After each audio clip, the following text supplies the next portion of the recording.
Detaching doesn't mean that you stop loving them. It means that you stop letting their choices destroy your peace. It means you can still pray for them and not check your phone every 5 minutes, thinking that there's going to be an apology that might not never come.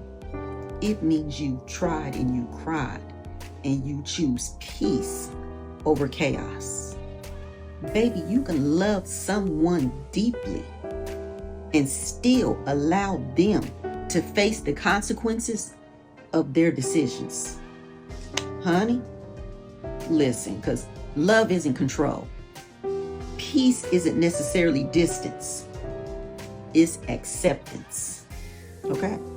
Sometimes detaching with love is the most powerful way to say, I still believe in you, but I won't lose myself in trying to save you.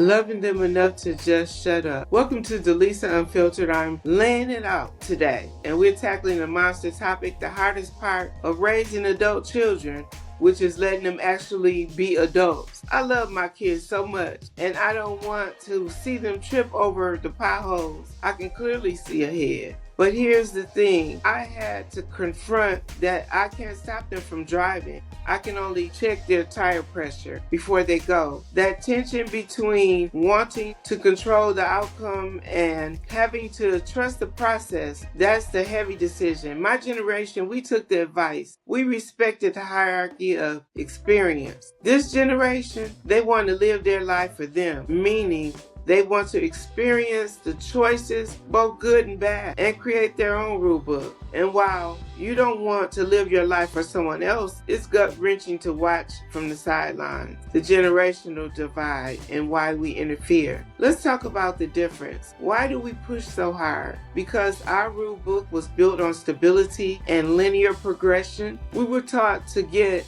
the secure job, to buy the house, and to follow the path that minimized risk. Risk was the enemy. Our kids are living in a completely different economy and culture. They navigate side hustles, gig economy, and the constant threat of student loans. For them, risk often leads to opportunity or at the very least a better story. They're comfortable with the pivot. We were taught to stick it out. When I try to give advice on housing or career, I'm using a map that went out of date in 2018. They know the right choices to make to have a successful and beautiful life. That success is defined by them, not by me, not by my timeline or by my bank account. Our role shifts from being the CEO of their lives to being the reliable, quiet shareholder. Now go reclaim your real estate. It's your time now. Now, let's turn the lens back to us, because the greatest, most underrated freedom that comes from this transformation is the simple fact that the pressure is off. Think about it. The decades-long responsibility of raising, clothing, and feeding your children is officially over. That massive existential weight is lifted, but it's on your heart. And here's where we often get stuck. We often forget how to spend that empty space. This is your reintroduction to freedom. You're finally able to expand on the things you like without checking for a babysitter or school calendar, the grocery budget. The mom guilt clock has officially stopped ticking. Go connect with friends and groups that you once had interest in. Finish that book you were writing. Join a book club. Start a podcast. Join a walking group. Start a walking group. Get involved in things that you truly are interested in. Those hobbies that you had to put on the shelf. Maybe learning a new language, painting, sewing, pottery class, photography, maybe an instrument, getting into competitive line work. Whatever it is, the shelf is now clear. Travel doesn't have to be a family event either. That road trip you always wanted to take, get with your best friend and take it. Book the dates. You've earned this time. Focus on your own path and your own growth and your own pleasure. Stop living vicariously through your adult children's drama. Start living your life life, the more fulfilling and busy you are, the less time you have to hover over their decisions. And that's a win-win. The let go strategy. How do I let them go? So, how do we stop intervening? Here's my no filter strategy. Staying in my very own lane. This is how I let my adults live. The time out rule. When they tell me something and it's stressful, I say, okay,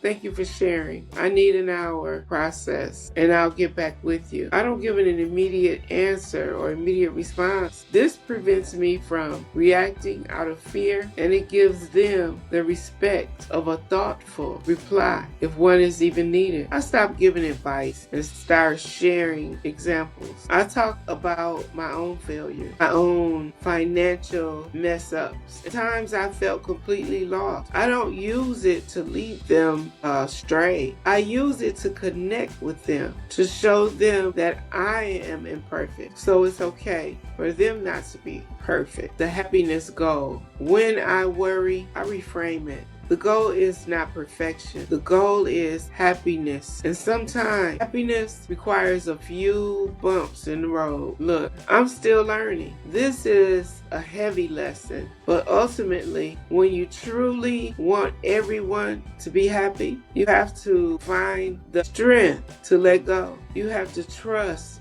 the foundation that you built. Let's keep it real. Keep it on the field. We are retired from the job of controlling their destiny. We are simply in the business of trusting the investment. Your job as a parent wasn't to guarantee a smooth life. It was to equip them to handle real life. That's the only measure that matters now. Send me your parent pause moments. When did you bite your tongue? And what amazing thing did your child do because you kept quiet? Let's talk about it in the comments below. That's my time. Thank you.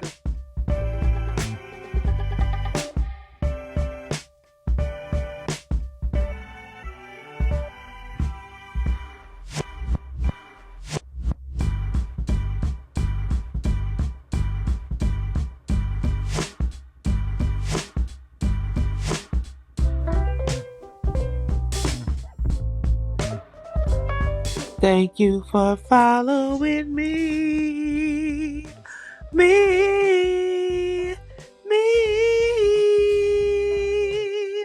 Thank you for following me. Bobby up, me. Unfiltered, yeah.